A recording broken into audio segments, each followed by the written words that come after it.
Something that we've noticed quite a bit with Shun is that he looks fantastic on certain picks, and it seems to be the AP junglers, the Nidalees, the Lillias. Those are the picks that he seems to really shine and flourish on. But when you take away that from Lillia from him, IG, they lock in the Rell and the Samira, two of our newest champions to the league, but at the same time, two of the strongest in terms of how they can combo. It's really fun to look at the spot lane dynamic already, right? Where we have Samira up against the Ezreal. They want to do two completely different things.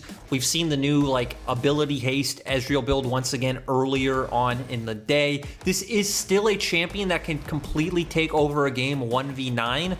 The question is, can they survive the onslaught that IG will be looking to put up in the early game? But once again, we have to ask the question of how many resources will IG put into their bottom lane? See what they want to go for. EDG very happy with a very disengagey kind of comp right now. You can see the distance you're able to get with the Mystic Shocks just peppering down people's HP bars. But the Olaf here for IG, something that can go toe-to-toe early in the game against something like a Lillia. And now I just want to see IG keep bringing in more engage. They don't have a way to pivot their comp into outranging what EDG have drafted at this point. They're too all in with the Samira and the Rell. So something in the top lane to bring a bit of engage, I think, is going to be different for TheShy. It's not what we typically tend to see him on. Maybe for IG, you just pick up the Scion for yourselves.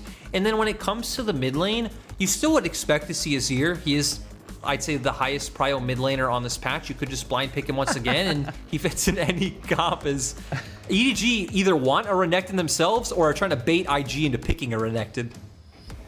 Yeah, I feel like right now they know with the two mid lane bans that IG were going to first pick their mid laner here because you get the priority off of that, and they were going to last pick for TheShy, which makes total sense that if you want to pick the Renekton, you do not want to go against TheShy's Quinn. It is so annoying, and as someone who plays Quinn quite a lot, it is such a fantastic feeling when you can see them just trying so hard to get on top of you, and you just keep backing them away, keep knocking them back with the vault. It's just so much fun, but on the other side, so annoying. So as you can see, EDG, they ban that away. They're hovering over the Renekton. They lock in the Renekton. That makes sense to me. Yeah, and when you think about things that TheShy can pick into it, I feel like the first thing that would come to mind with TheShy is Jace, but I don't really think that fits the theme of the composition. We can see a Gangplank, which, again, isn't a champion that really wants to run in, but at least you have the Cannon Barrage to provide support when you are all-inning with these team fights. That really just leaves a frontline tank that won't win the lane, but can at least go toe-to-toe with the Renekton and then provide support later on. Well, Viktor here now, so it's going to be a farm fest in the mid lane. Neither really going to have unless someone does a massive mistake or massive outplay, no one really going to be able to have any kind of massive priority there. I want it. Yep. We get it. Yep. Yeah, there it is. The Ornn locked and loaded for TheShy. Yeah, and again, it fits their comp. It's nice to see when IG are making draft decisions that make sense, right? They've already indexed so hard into a comp that wants to run into what EDG have. EDG with the Viktor pick even more went into, hey, we're controlling distance. We have a lot of zone control with this pick. Viktor is extremely good up against champions like Olaf, Samira, and Rell, so it is a good pick for EDG, but IG completely going with their identity and EDG with a separate one. So we're going to see two very distinct styles in this clash. And where do you think, what is EDG's style right now? Because we've talked about IGs. Where do you see them having their win conditions in this game? For EDG, right, it's all about buying time, scaling up, and then kiting back and controlling space. They want fights that are front to back. They want fights that are, I'd say, in very open spaces, though. The Viktor does give them a semblance of zone control, so it wouldn't be too bad, but you want always to keep IG right in front of you, and if you do that, you will win. You never want to engage into them. You always want them running into you. We'll see if they're able to do it. Team that are almost certainly not afraid to run into any team, regardless of comp, is IG. But if you get far enough ahead with the Samira and the Rell, if they get snowballing, it can become so difficult to contain them. The resets you get, the mobility you have with that champion, Samira just becomes so oppressive to try and deal with. And right now, IG are on the precipice of doing something that no one else has been able to do so far this split. They are one game away from being able to take down the undefeated EDG. EDG sitting 8-0. It's looking so good for them, but they have to finish it off.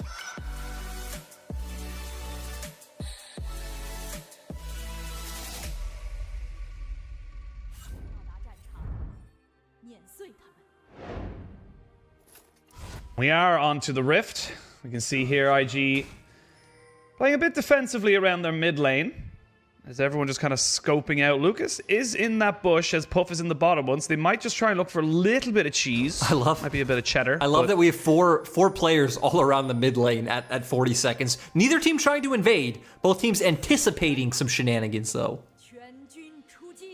Both teams looking for it, and something I wanted to touch upon on this early game, while we have time before this game inevitably devolves into team fight after team fight after team fight and you don't get a chance to speak. But this Ezreal, we're seeing a non-mythic build being built onto Ezreal's right now. And I wanted to kind of get your feeling onto it, why we're seeing that kind of adaptation away from things that are, you know, universally agreed upon as super strong items. Why wouldn't you take one on Ezreal? I feel like it's something that needs to be thought of step by step, right? So one of the things that Ezreal loves is building off of a Sheen component and being able to take advantage of the Spellblade active, right? Hitting an ability and then being able to have an empowered auto attack. Essence Reaver right now is just the prime one. It's obviously cheaper than Triforce. You get more AD, you get crit, you get 20 ability haste, you get mana back on your damage, as no trade really important is going to happen. So yeah, you get mana back, you get more damage. That kind of takes the place over what I feel like Divine Sunder or Triforce can provide. And then something like the Mirror Mana, where you are getting all that AD from the passive, which converts mana into AD, you're able to keep getting off auto attacks, you are getting more ability haste. It just feels like there's a build that provides what a Mythic would for Ezreal that is much cheaper. And none of the Mythic actives or passives really would increase his scaling or ability to provide damage any more than this core build does, which is why we tend to see Duskblade sometimes, and it's really only for that early game power. I'll see what way he wants to go for it here. Of course, Viper, like we said, I've mentioned quite a few times, he is in MVP winning performance right now. The Korean AD carry just looking so good, and EDG as a whole have looked fantastic, but they have a very difficult opponent in front of them with IG. And for IG, they are a team that had obviously world champions in 2018, went to the world championships again in 2019, and then missed out last year. So they are a team that are kind of, you know, have finally taste success, and they will want to be kind of getting back up to that style of winning LPLs, winning, you know, at least getting to finals at bare minimum, and getting into world championships. So this is a big test for them to see if they're up for it. It definitely is, and I think both of these teams have some of the highest skill ceilings in the LPL. I actually think when you look at teams that should theoretically have the highest skill ceilings, the four that come to mind are EDG, IG, Top Esports, and FPX. And no disrespect to RNG, but right, when you just look at those rosters on paper and what they potentially could do, it really is insane. But IG are still trying to figure out kind of putting these new pieces together. I do think bringing in Lucas, and I'm going to harp on this all cast, was the right choice. I'm so excited on the support. Now the question is, how much has Puff grown from last year? Well, if last game's anything to go by, it's quite a lot. But the thing is, with 80 carries, and specifically with a league that has 17 teams in it, you need to be consistent. You can't just have a pop-off performance. You have to have multiple within a day almost sometimes to kind of really cement yourself as a top-in role in this league, because it's just so competitive, and there's so many people looking to try and take you down. I just love the dominance coming out from Rookie in the mid lane. He's pretty much handedly winning this matchup. He's ahead of Potion as well. So he had mana. He didn't need to recall. Does recall to keep the position of the wave. Well, both mid laners will have to TP back to lane. Rookie indexing completely in the laning phase, bought another Dorns as well as an amplifying tome, compared to Scout, who does need to go with a bit more mana sustain, right? Bringing out the tier. Double Dorans, obviously very strong in the early game, gives you a lot more survivability, I find, as well. Shun has been spotted by a ward. Scout takes another chunk to his health bar. Shun doesn't actually know that he's been spotted, but Scout will have a pretty decent idea that he's just sitting in that bush. This should pay decent respect to it. This mid jungle, especially level 6, I think is much more potent than EDG's. I'm actually surprised they're just giving a bit of a pressure gank. Actually, they want to go for the kill. Not going to be able to. Scout doesn't even need to burn flash, but this is going to cement Rookie's lead in lane even more. You can already see him building up a CS advantage. But at the level 6 mark, right, we just see Rookie pop in with the Shurima Shuffle. Shun's there to follow up, and Scout will either have to force out a flash, but I think almost every time should be dead. Big test here for EDG. See if they are to be considered the best team in the LPL right now. You had them very highly rated coming into this year. I was very skeptical of them, but they have proven time and time again. Penguin, me and you were the ones who were both skeptical. Was it? Oh, it was Clement. Clement had them super high, wasn't it? I think I was the middle ground. I had them like 5th or 6th or something, and then I think you were 10th, and someone had them 1st or 2nd. Ooh. Yeah, well, see if they can go into this bot side. We can see there Meiko taking a huge chunk off of his health bar. Shun on top of Dragon. You can't fight both the Dragon and the Lillia. That is a bad time for you, Olaf, and it means he has to back away. But pressure in the mid lane has been garnered by Rookie, and he is level 6. That Shurima shuffle with the Emperor's Divide is there. He's going to use the Blast Cone to get himself into position. Now it's a 3v4 down here. 5v3 as everything is pushed in here for IG. He misses the Shurima shuffle, so they don't get the CC off it. Now the caught between a rock and a hard place. It's actually Lillia who takes the first kill as the Ornn has joined into the fight, but he is dead. It's 2 for 1. It's all falling apart at the seams for IG. They overforce, they hard go for it, and it doesn't come out for at all. 4 kills to 1. It's going to be 5 kills to 1 in favor of EDG, and IG just overforced their hand. There's really no other way to put it, right? They completely overestimate their damage. Viper, Meiko, and Jiejie, they know are already there. Flandre's not showing on the map, but they do know that Flandre's TP is up because him and TheShy had the same TP timers. The only difference that would be there is that Rookie's there, but it would still be a 5v5 with the fact that you are fighting under EDG's turret. And if you notice during that exchange, after Rookie's first combo, he actually had no mana as well. So he's going to pop over this wall. Again, they know Jiejie is here. They know Renekton has TP. They instantly funnel in. Rookie throws out his combo. Now has no mana. He's completely useless. But you're also facing an Alistar.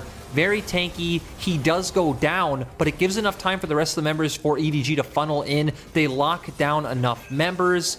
And I think the way you put it was perfect. This was just an overforce too early into the game. There were too many members of EDG here for IG to realistically pull this one off.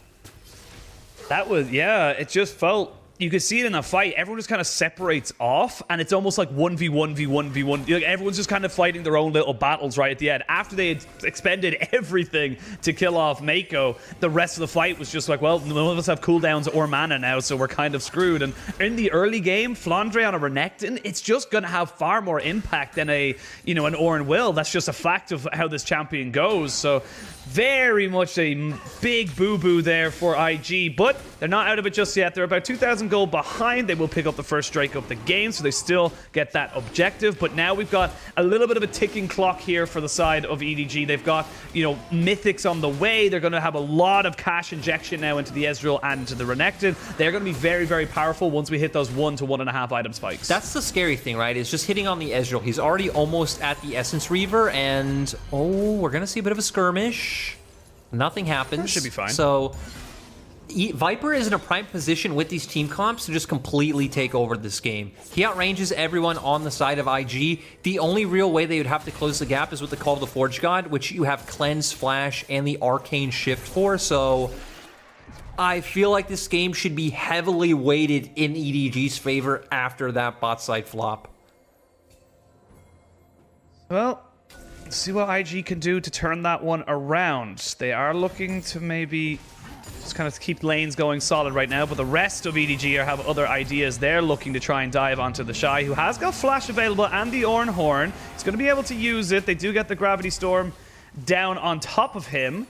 He gets himself out just about, burning his Flash in the process. Now Shun knows that there's only 2 people in this bot side, but Rookie was the one to roam top, so they don't really have a 4v2. It's a 3v2, and it's very, very dangerous to do that against someone like Meiko, and they don't really have the timers. Rookie not going to commit fully to that, just trying to defend the turret, and overall, nothing really happens around the map. They just gain a couple of summoners. And the nice thing is I like IG's reaction in terms of lane allocations, right?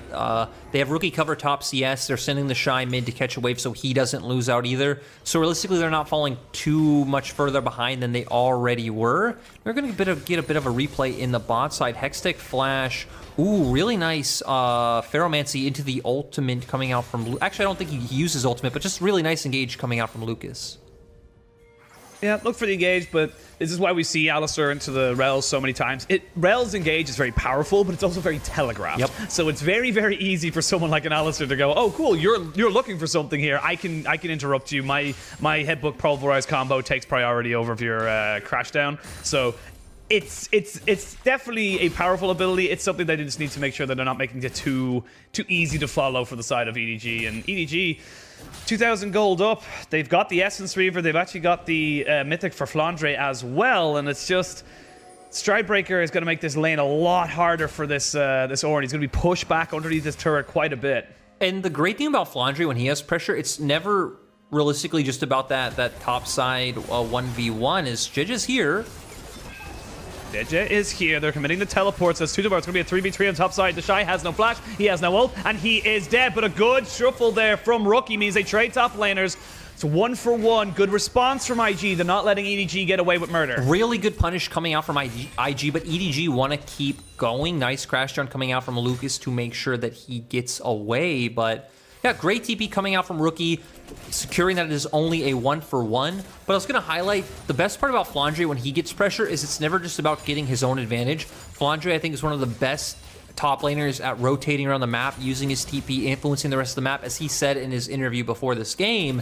And even Jiejie, we're seeing him go back to the Moonstone build, which isn't something we see all too common in the LPL. We are only on 11.3. It does get nerfed on 11.4 a little bit, but Staff of Flowing Water did take a 10 AP hit on this if he does index into that one next item.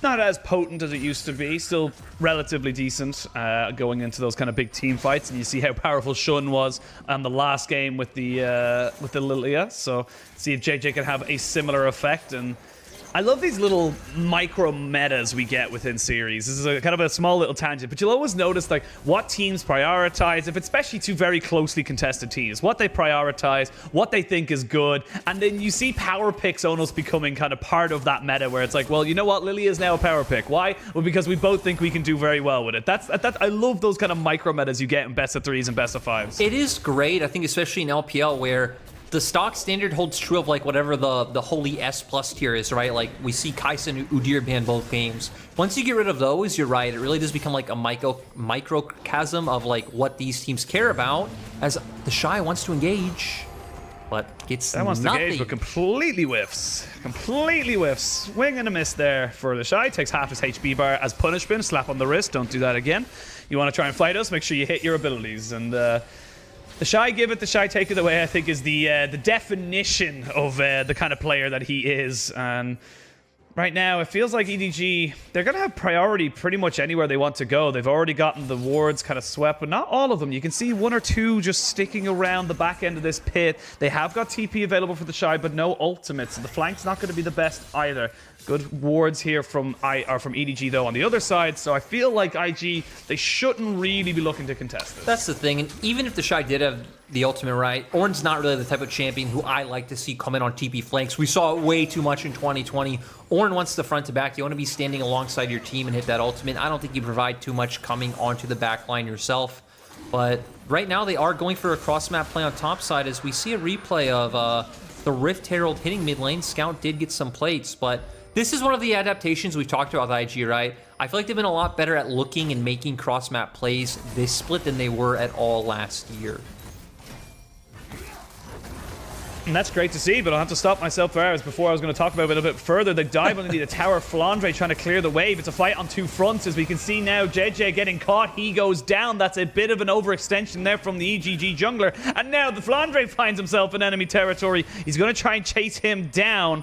They have the rest of IG collapsing in. It's only a matter of time. It's only a matter of who will get it rather than when it will go down. You can see, there it is. Rookie does get the shuffle in, and they are going to be able to gift that one over to him. So, EDG getting punished. 2 unanswerable kills coming out here. Yeah, the Jiejie kill is unexcusable. The Flandre kill, it's like, okay, again, they cross-mapped.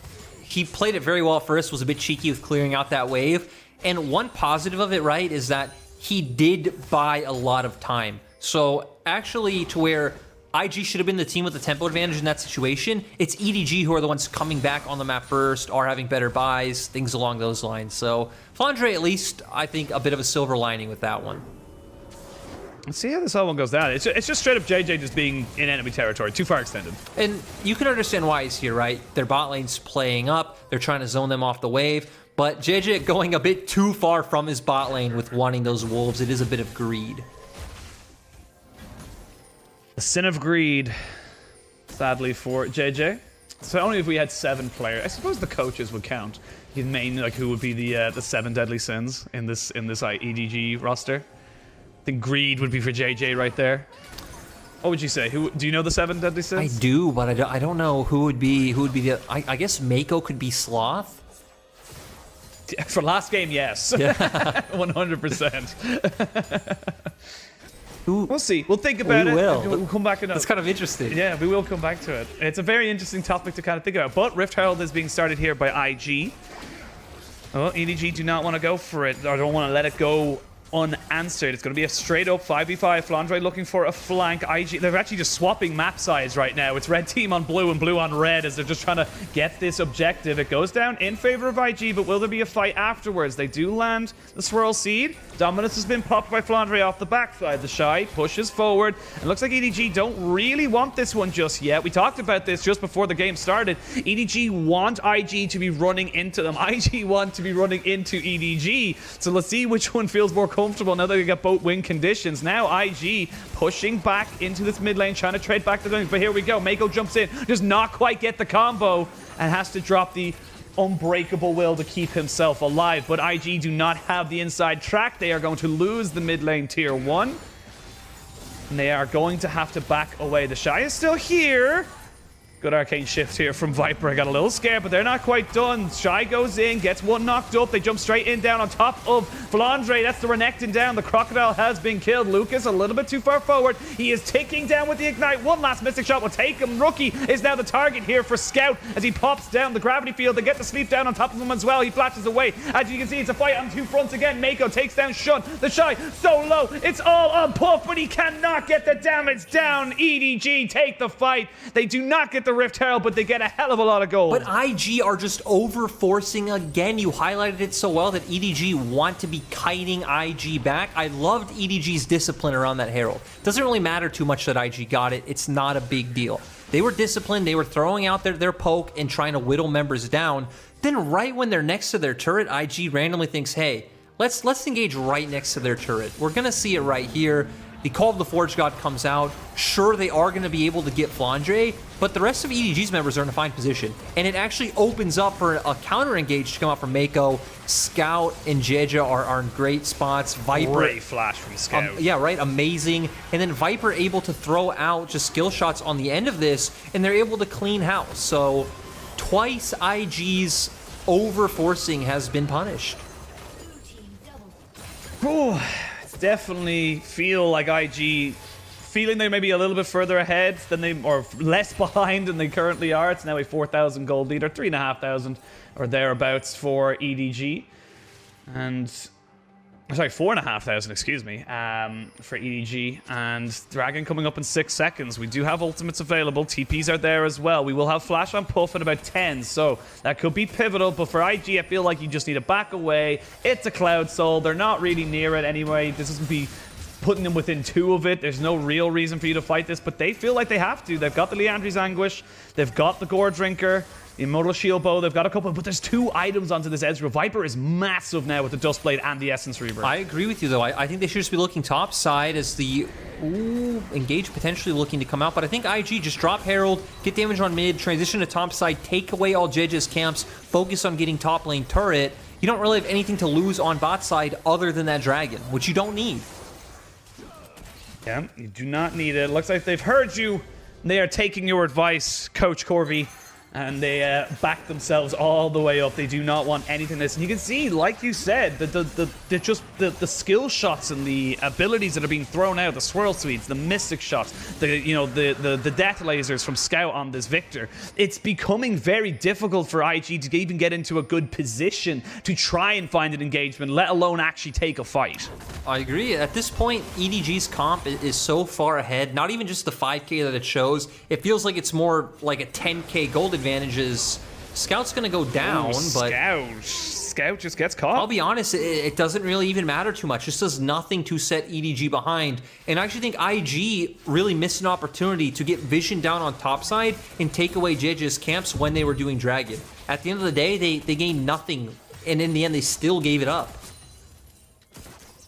In terms of map play, they definitely did not gain anything. They gained 700 gold onto Rookie, so the Azir will always appreciate a bit of extra gold going into his pocket. See TheShy. Jiejie is here, as is Lucas. So this could be a skewed 2v2. Never mind, the rest of EDG are here, and TheShy is almost certainly dead.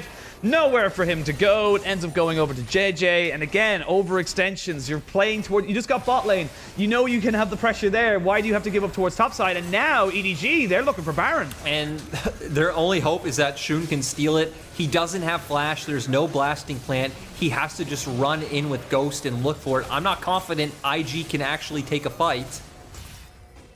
Rookie is here as well. Doom-man knockup though from the Pulverize. And they're going to be able to burst down Shun on this Olaf. There's nowhere for him to go. Now there's not really any kind of threat of a steal right now. You should be able to take this one as Jiejie 99 out of 100 times bar in absolute fluff.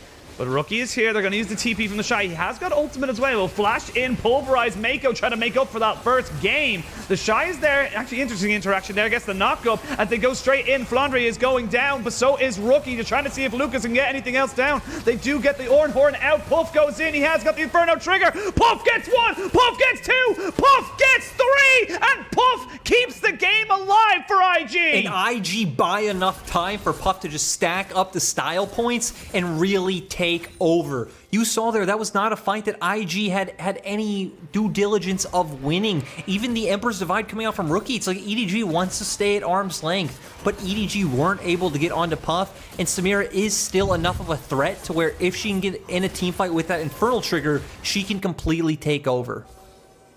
This is a risky play to be doing right now. TPs are still available for the side of EDG. Yeah, IG, that's a smart call. Good job, guys. You get the dominance out of Flandre as well. Very short cooldown, but they start the Baron just to threaten it. They get the TP out. And they get a hell of a lot of gold. They need to get this Samira back so she can spend all that juicy gold she just picked up. She might honestly just have a straight up another item in the inventory. And we are going to go into a replay. Meiko goes for the engage. Again, I feel like EDG are completely fine going for this one. EDG are fine staying at his arm's length. Let's keep an eye on Pup because no one gets onto him. Flandre goes in and is taken down right away. Meiko then follows up, but the core carries of EDG have to focus on the members jumping on top of them. Pup was able to build up the style points, pulls off the Infernal trigger, and the members of EDG just got too low with all the distractions that IG kind of threw at them. Now the game, 3,000 gold, doesn't really make that big of a difference right now. It's kind of, everyone's kind of hitting 2 items. No one's really going too crazy ahead. Actually not quite able to get a full item onto Samira for Puff. Has got the makings of an Infinity Edge, so Puff is online. Puff is pretty much equal to what Viper is and has a much more explosive impact into these team fights as we just saw. And the question will just continuously be the same. Can IG get on top of the members of EDG before the stare down happens and EDG just continuously whittle them down with Ezreal Qs, Viktor Es, the swirl seeds coming out from Jiejie, and then EDG just look for a time to either counter engage or look for their solid first engage when IG are low. So a lot of it's going to come down to execution. I still think EDG are solid favorites in this game and their comp should be slightly favored. Dragon will be up in 40 seconds and knowing IG, they're probably at least going to posture for it, so we might get another fight very soon.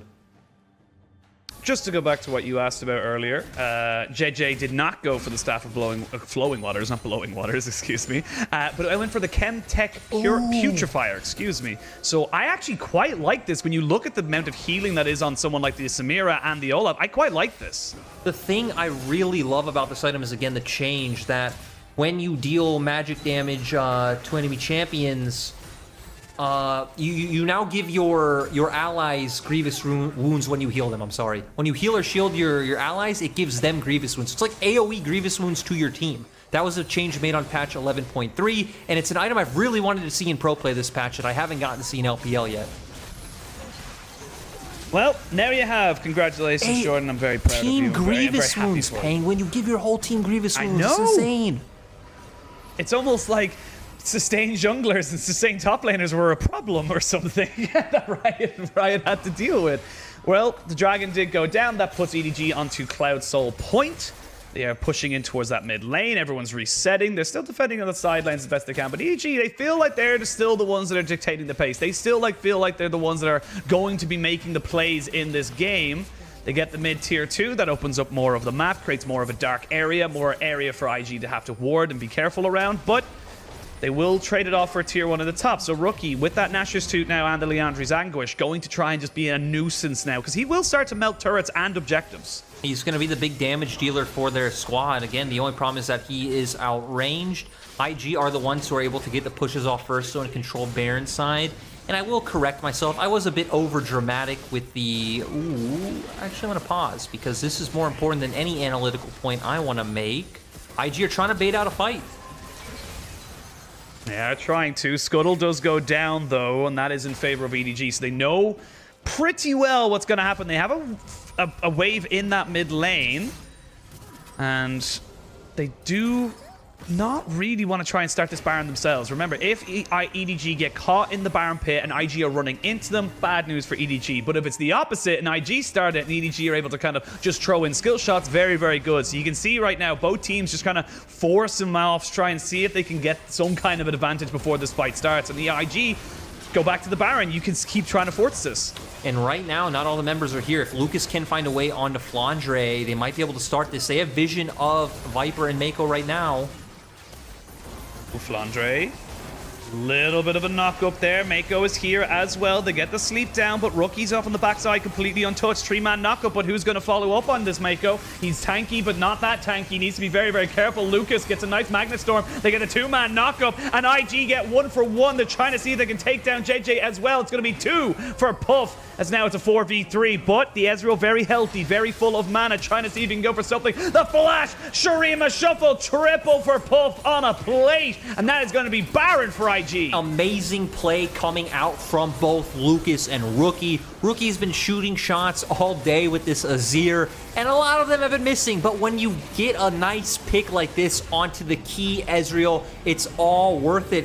And we are looking at a potential 2-0, not only for IG, but the fact that it's against EDG is insane and awesome to see.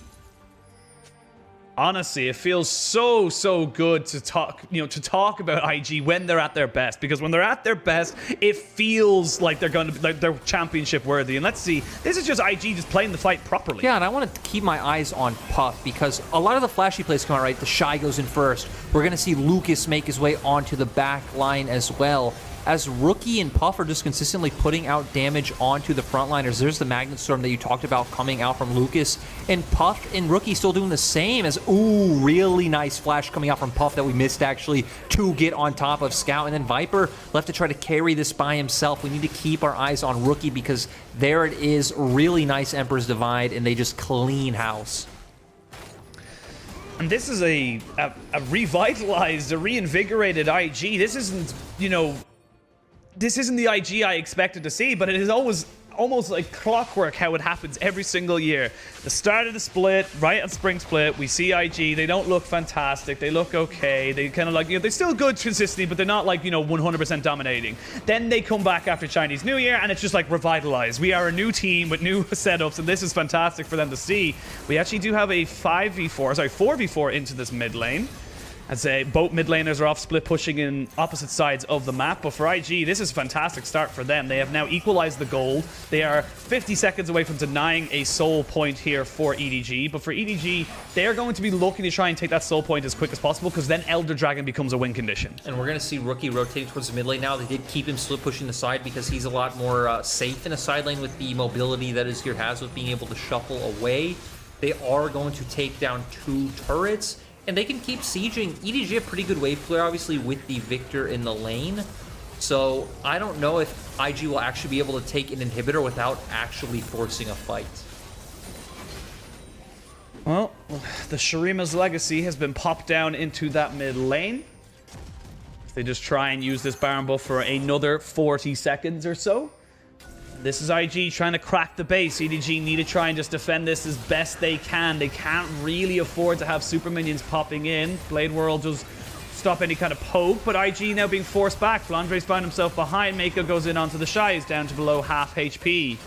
They still have the turret, so it's very difficult for EDG to try and force anything here. But they do force IG back, and they defend their base. That is key. They do, and the longer EDG can buy time, obviously the better it is for them when you do have an Ezreal and a Viktor. We do have TheShy joining the fight now, and we know that the scaling on IG side, they're no slouches either. The Samira is completely online, Azir is popping off, TheShy is getting to that point where he's unkillable, and I feel like we're going to ask the same questions once again. Can Lucas keep getting onto those key carries like he's been doing? Oh, EDG do not get the steal. Jiejie has the back away, but TheShy taken so low. There goes the sleep as well. He's trying to see if he can kill him off. But Flandre also taking a hell of a lot of damage. They take down Lucas. Here comes the Ornn off the backside. He has to pay backside on the Ornn because he has just no HP whatsoever. It's a 2-for-1 trade in favor of EDG. They find Rookie though, and he will be dropped by Viper. 3-for-1. EDG find the fight. And to where last fight around the Baron, EDG were all separated, right? We had Flandre on one angle, Meiko on another, the three carries on the opposite side. This time, EDG kept IG right in front of them the whole time. They're on soul point. They were able to get off their poke. And it's like we were just saying about a minute ago. It's like, hey, EDG's comp still scales phenomenally. And honestly, their scaling definitely wins in my favor, even despite having a champion like Renekton. The amount of damage they provide is insane, and we are going to see here, right? Jiejie goes in. We do see that the Olaf was still able to secure the Baron. Flandre getting chunked out very early on. Lucas going to go in right now. Instantly gets bursted down from the Lillia Viktor damage coming through. And now every member of IG is right in front of them. Rookie's Emperor's Divide really does absolutely nothing. Puff has to escape the fight immediately so he doesn't instantly just die out. And you were highlighting, hey, TheShy's a frontliner, but he got taken to 10% HP so fast he couldn't actually frontline. I have a question once the Baron power play gets dropped off our screens. Is that a force of nature onto Samira? Because I believe it is. Oh, it is. So that is a lot of respect being given over to Jiejie and Scout right now. Yeah, and obviously it gives things like movement speed, which I guess could be pretty useful in these fights, but I'm not too sure how I feel about that. I don't know about that one, Chief, but just in case anyone doesn't know, Force of Nature is basically a unique passive, or unique, I suppose it's passive and active, but basically when you take damage, you gain bonus 8 movement speed, I believe, and 4 bonus magic resistance, stacking up to, I think it's up to 5 times for 5 seconds. So, but let's go back to that in a moment, as Rookie trying to see if he can crack open the base himself with the Nashor's Tooth, the Banshee's Veil, and of course the Leandri's Anguish. He is, and the parts of a Morellonomicon, he is feeling very, very safe. And like you said, the mobility that the Azir has to be able to just create distance between his pursuers and him makes it very, very difficult for people to kind of take him out. I do want to say, you gotta be careful in the mid lane. I do want to say, Penguin, we typically do see tank items come out on AD carries when you're up against a comp that you will out DPS over time. So as long as you survive longer, you will win. The problem with this spy specifically is I don't necessarily feel like that's the case for IG's comp. EDG have a ton of DPS, and I feel like the longer the fight goes, it still favors them if Viper plays well. And I just feel like a QSS or even a Spirit Visage would just do a lot more for Puff in this game. But we'll see what they want to go for. Flandre going 1-for-1 against the TheShy right now. TheShy kind of winning right now, as he does pop the Dominus, and the Ornn has been dropped as well, so no Call of the Forge God. Minute 40 till the next dragon, but the inside track again belongs to IG. They own the top side of the jungle. You can see EDG just trying to just coerce them away, trying to make them not interested in the Baron, but IG say, we don't care. We're going to go straight back to this Baron because we know we can absolutely melt it. Down to about half HP. They do not have anyone in position. Flandre flying in as the Crocodile, as they jump straight onto the pit, but it's already gone. Now, IG, you need to either fight or run. I feel like the call is going to be to run because EDG cannot run into you. The thing though is, getting Baron doesn't actually give IG the ability to take the inhibitor turrets away from EDG, right? They can set up the siege, maybe they can whittle it down a little bit, but They don't have like a side lane threat to deal with Flandre if they want to do that. If they group up as 5, Viktor, Lillia, and Ezreal will be able to clear out the wave. So this gets them gold. It gets them tempo and pressure to put down vision. Maybe they can start stealing away some of Jiejie's jungle camps. But we are still at the point where this will be decided by a team fight. This will not be decided by this Baron buff letting them siege down EDG's base. Look at the jackets that TheShy has. Warmogs, Force of Nature, Bramble Vest, which will be turned into a Thormail. The man has a lot of jackets right now. He's feeling fly, a bit cold, a bit chilly, so that's why he's got a lot of different clothes. But he is becoming so difficult just to whittle down. And you can see there, Flandre can't 1v1 TheShy anymore. That's just not a thing that can happen. He loses that battle because the Renekton's just falling off. But coming with this Baron now, you've got 1 minute 50 onto it. You're going to try and get the side waves going for you. As you said, they're just going to have to try and stop this track and stacking because a win condition for EDG is that Elder Drake. So the longer you can keep this game going, the longer you can deny that Elder Drake win condition, I feel like the better for IG. Yeah, and I just want to see if Force of Nature Samira actually wins. I don't know the next time we're going to end up seeing this one.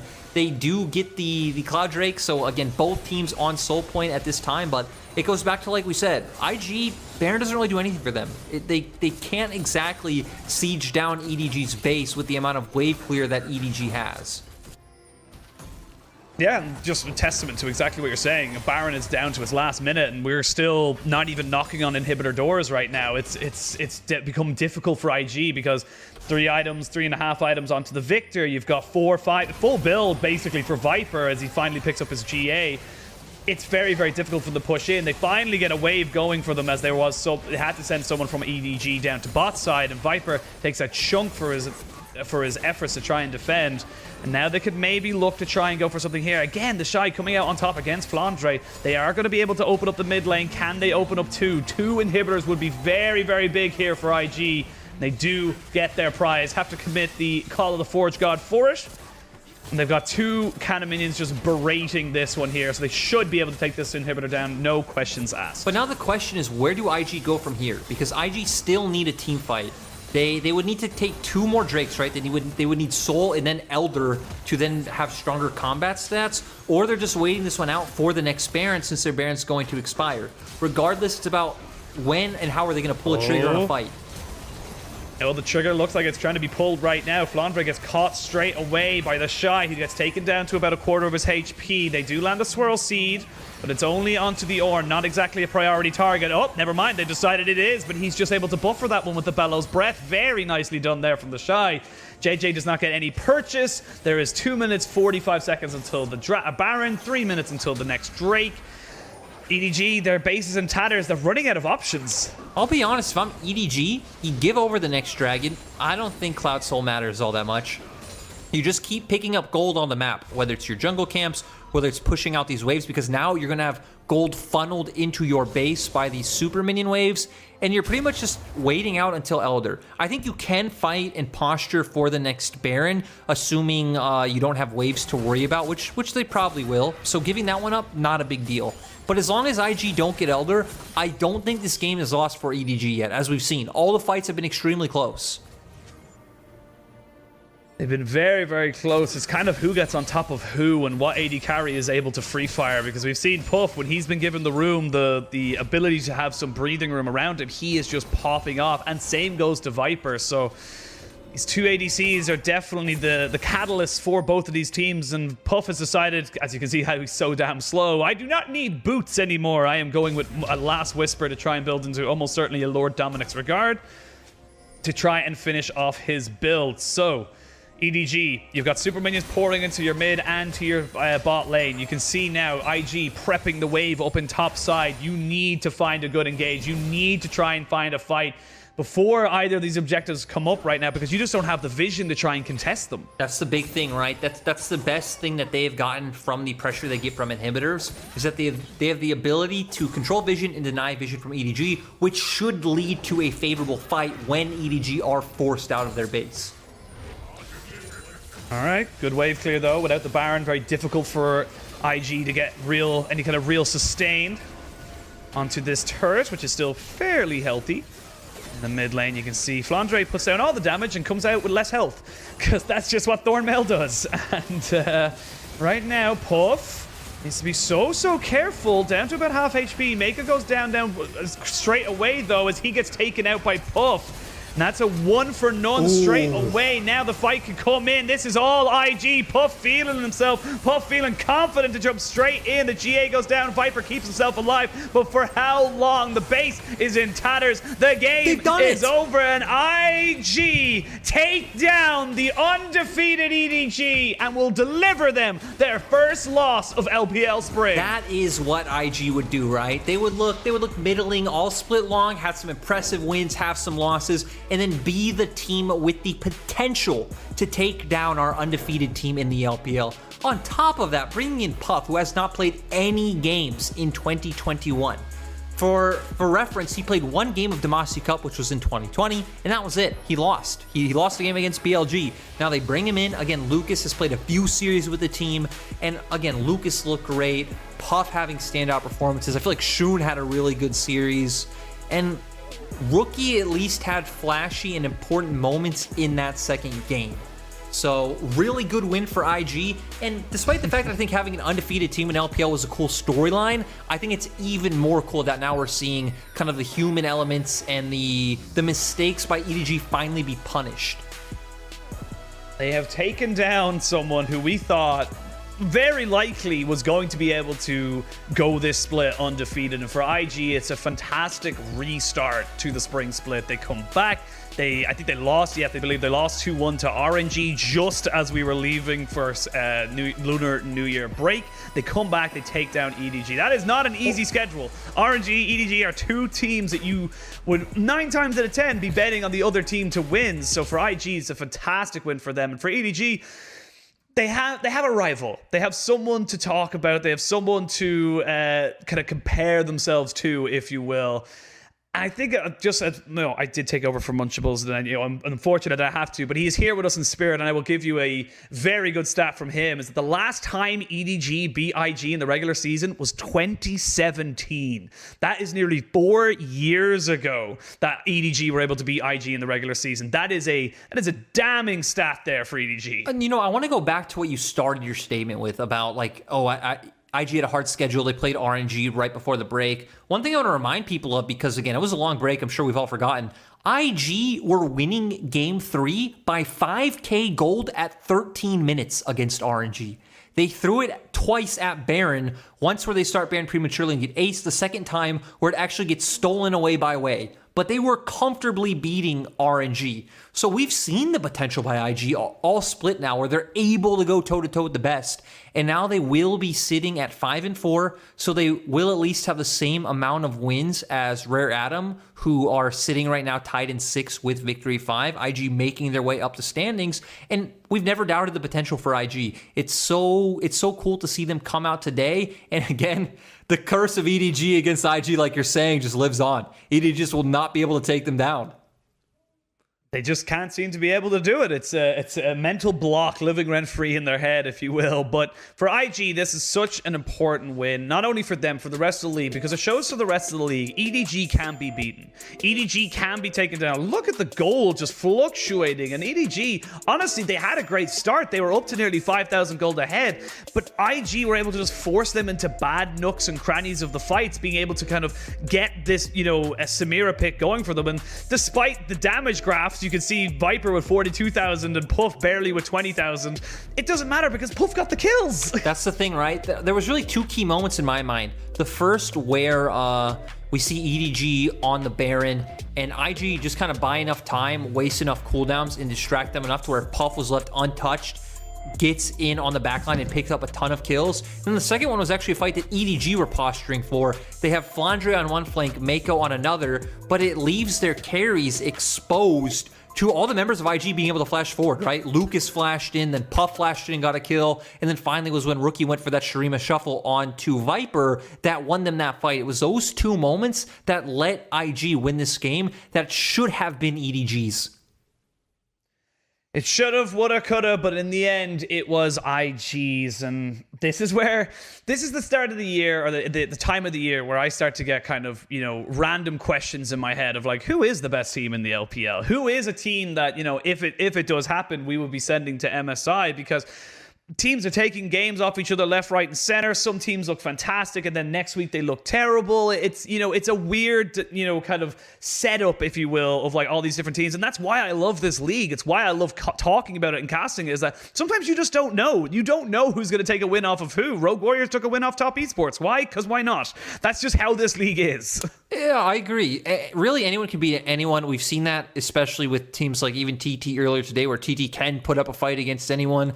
I think EDG have been a very telling team, where I was actually having the conversation with Munchables yesterday, where it's like EDG don't have that same feeling or even like level of play that like when I watched TS or JDG last year, where when I look at this team, you can for sure say this team will win Worlds. And obviously it didn't happen for EDG, JDG or Top Esports, but people felt that way when they watched them. When you look at EDG, you're like, this team is good. This team is strong in a lot of areas. They're currently the best team in the LPL. They don't make many mistakes, but they're still missing something to put them over the edge as like, man, this team will take over, right? There's still a bit of growth left for EDG, in my opinion, that they don't completely pass the eye test for, hey, this team's going to kill and destroy everyone.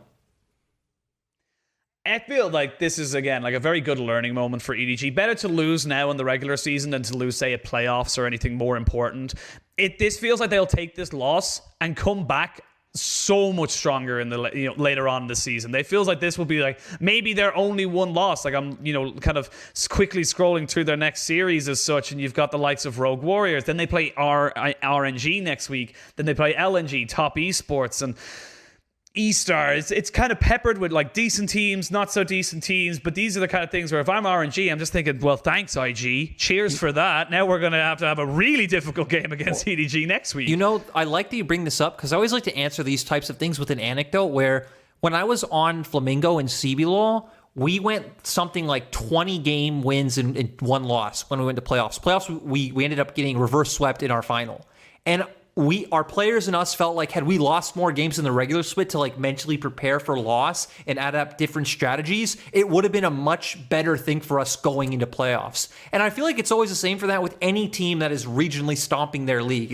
It's better to learn from loss when you're allowed to. So honestly, this probably isn't too bad of a thing for EDG right now.